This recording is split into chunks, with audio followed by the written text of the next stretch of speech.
Welcome to the Bible Guy. Evangelism made easy with three simple questions. Yes, it's a tall order today. We're going to try and make evangelism easy, but it is possible with three simple questions.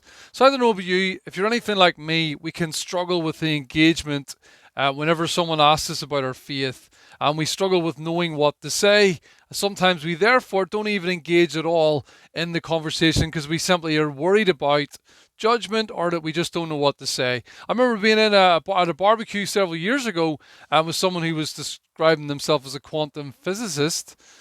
And when we were talking about the origins of the universe, I was talking about how anything that begins to exist has a cause, and he then started debating about quantum vacuums and all these other theories as to why that might not always be the case.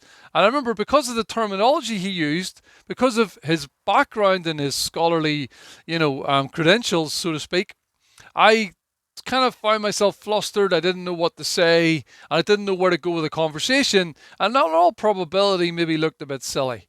But you know what? We live and learn. There is a strategy that we can use to help us in any engagement at all with a non believer or a skeptic. And this covers all objections. If you're anything like me, as I say, you may find yourself not engaging and not reaching out the way you feel you should reach out because you're worried, fearful, or you just are clueless. Let's be straight to the point, maybe even clueless. So here we are today, three questions that we can use in all engagements. None of them are exempt from this. First question, we're going to put this under the banner of A, B, C's. So the first one, A, is what we want to do is A stands for ask for clarity. When someone states something, whatever it is, in opposition to faith, Christianity, the Bible, we want to know A. Ask for clarification. What do you mean by that? Unpack it for me, describe it, and there's other terms that we can use. For instance, someone says the Catholic Church determine what books are in the Bible. We might say, well, how did they do that? What do you mean by that? And when was that? So you're looking for clarity on the objection they've stated. First thing, what do you mean? Just so I've heard you right, so I don't deal with an objection you haven't even stated, and because you're interested in the person's view. So first thing, A, ask for clarity. What do you mean by that? Second thing then, when they've explained what they mean by what they've said, B stands for basis for your opinion. How did you come to that conclusion? So once they've stated what they mean, you want to say, you find out the basis for their opinion by saying things like, how did you come to that view? How did you come to that conclusion? So what we're looking for here is, and something we must remember, Christians have a problem with this, we often take on the burden of proof, which isn't, we're not supposed to, because we didn't make any claims. The other person you're talking to has made a claim. Catholic Church changed the Bible. How did you come to that conclusion? What we want to do here is keep the burden of proof on the correct person, who's the person who made the claim, the person you're speaking to. How did you come to that conclusion? What we're looking for here is we're looking to see that they have a reasoned argument and not just an opinion. There's a big difference between someone having an opinion and actually having an argument or evidences or some sort of theory behind why they believe it. So A, ask for clarity. What do you mean? B, what's the basis for your opinion? How did you come to that conclusion?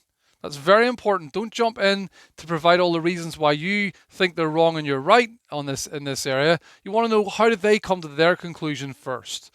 Last one, C, once they've told you what they mean, told you how they came to that conclusion, the last thing we want to be able to do then is to counter their objection or confront their objection. So you've seen an error in what they said. Maybe they've demonstrated some level of circular reasoning, or they've stated something that doesn't make sense. There's no such thing as absolute truth. Are you absolutely sure about that? Confront something illogical in what they said, or a question to counter their objection. Have you considered? So someone says they don't think Jesus can be the only way, that all religions are equally valid. Say things like, well, do you realize the differences in religion are greater than the similarities? Do you realize that beliefs within the religions make them mutually exclusive? Some have many gods, some have one God. The Jews and the Christians can't both be right about Jesus, whether he is the Messiah or not. Also, have you considered that if Jesus wasn't the only way, that we can't call him a good teacher because he claimed to be the only way to heaven? And if he wasn't, how could we call him a good teacher? So that's C. You're wanting to add in a bit of evidence, if you have any, a bit of a question to make the person rethink what they've just said. When we do this, we will help all of our engagement. I used it yesterday on the street with a young man, and I know he came away looking a bit more perplexed because I asked him searching questions about why he believes what he believes, and then was able to add in a bit of extra evidence from myself. So, quick summary then. Evangelism made easy with 3 simple questions under the banner A, B, C. A, you're going to ask for their clarity. You want to find out what they mean. Ask for clarity. B, what's the basis for their opinion? How did they come to that conclusion? And then C, you want to counter their objection with identifying the flaw or adding in some evidence that's contrary to what they've just said. You'll see fuller videos on this on my channel where I've taught about this at much greater length, but this is just a short summary today. If this has helped you in any way, please hit the like button. Please share it on for other people. If you haven't already, please subscribe to That Bible Guy. Let's get his word out there.